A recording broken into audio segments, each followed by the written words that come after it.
নমস্কার বন্ধুরা, আমি সুমন সরকার, বিজনেস কনসালটেন্ট। বন্ধুরা, আজকের একটা বিশেষ টপিক নিয়ে হাজির হয়েছে আপনাদের সামনে। মাইক্রো ফাইন্যান্স, নিধি, কোঅপারেটিভ সোসাইটি, এই তিনটে বিষয় নিয়ে আপনাদেরকে আজকে জানাবো। তো মাইক্রো ফাইন্যান্স প্রথমত হচ্ছে যে মাইক্রো ফাইন্যান্সের নতুন লাইসেন্স তো আপনারা জানেন সবাই কি পরিস্থিতি। নিধির পরিস্থিতিটাও আপনারা জানেন। নিধি বর্তমানে নতুন রেজিস্ট্রেশন হচ্ছে না। পুরনো নিধি কোম্পানিও সুইটেবল নয়, কারণ তার অনেক প্রবলেম রয়েছে, যেগুলো আমি আগের ভিডিওতে অনেকবার ডিসকাস করেছি। এরপর আসি আমরা কোঅপারেটিভে। Multi state cooperative society registration চলছে। তো multi state cooperative society registration যারা যারা করতে ইচ্ছুক তারা কিন্তু নিচে দেওয়া নাম্বারে যোগাযোগ করতে পারেন। এবার বিষয় হচ্ছে মাল্টি স্টেট কোঅপারেটিভ এবং মাল্টি স্টেট ক্রেডিট কোঅপারেটিভ মধ্যে পার্থক্য কিন্তু রয়েছে।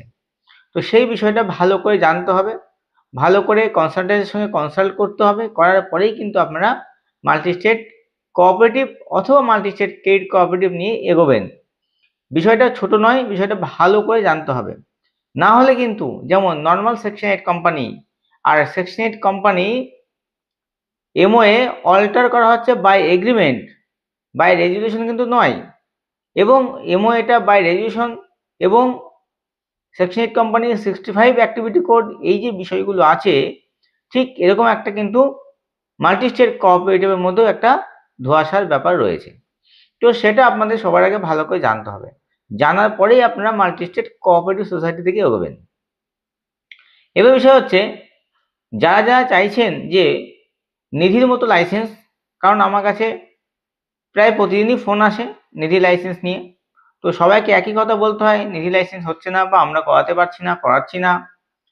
কিন্তু মানুষ নিধির প্রতি একটা বিরাট ইন্টারেস্ট দেখাচ্ছে, আগেও দেখিয়েছে, এখনও দেখাচ্ছে, ভবিষ্যতেও দেখাবে।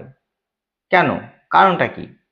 তো এর কারণ দেখতে গিয়ে দেখা যাচ্ছে যে নিধি কোম্পানি যে মেম্বার তৈরি করে মেম্বার থেকে ডিপোজিট নিতে পারত, মানে সেভিংস নিতে পারত, সেটা আরডি হোক, এফডি হোক বা আদার্স এমআইএস হোক, রেকারিং হোক, সেই যে একটা বিরাট অ্যাডভান্টেজ, সেই অ্যাডভান্টেজ কিন্তু আর কোনো লাইসেন্সে বা আর কোনো জায়গায় নেই।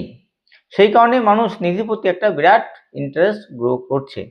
এবার চলে আসি, এইরকম লাইসেন্স কি আর কিছু হতে পারে, আর কিছু আছে?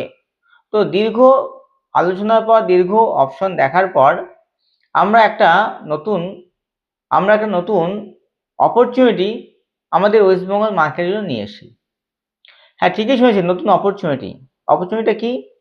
অপরচুনিটিটা হলো যে আমরা multi state credit cooperative society limited, multi state credit cooperative society limited একটা লাইসেন্স আমাদের হাতে এসেছে। সেই লাইসেন্সের মাধ্যমে যারা চাইছেন যে সেভিংস এবং লোনের এই কাজটি করবেন নিধির থেকেও আরও ভালোভাবে, কারণ নিধিকে মানুষকে বোঝাতে হতো নিধি কি আদৌ ফাইন্যান্সের কাজকর্ম করতে পারে, আদৌ সেভিংস নিতে পারে মেম্বার থেকে, নিধি কি ব্রাঞ্চ খুলতে পারতো? কিন্তু লোকে নিধির ব্রাঞ্চ খুলেছে। যাই হোক, নিধি নিয়ে অনেক অনেক আলোচনা করেছি, এখন আর নিধি নিয়ে করছি না।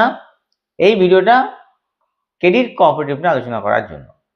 তো আজকের ভিডিওতে জাস্ট আপনাদেরকে জানালাম যে যারা যারা চাইছেন ক্রেডিট কোঅপারেটিভ অর্থাৎ মাল্টি স্টেট ক্রেডিট কোঅপারেটিভ নিয়ে কিভাবে কাজ করবেন, কিভাবে একদম লিগ্যালভাবে এই ফাইন্যান্সের ব্যবসা করবেন, তার জন্য এই নিচে দেওয়া নাম্বারে যোগাযোগ করুন আর আমাদের অফিসে এসে আলোচনা করুন। কৃষ্ণনগরে আমাদের অফিস রয়েছে, ম্যাপেল ডিজিটাল সার্ভিস, অনেকে জানেন। আমাদের কলকাতা নিউ টাউনে মানিক কাসাডোনা এই কর্পোরেট বিল্ডিংয়ে আমাদের অফিস রয়েছে। আপনারা যে কোনো একটা অফিসে এসে যোগাযোগ করতে পারেন। সবাই ভালো থাকবেন, ধন্যবাদ।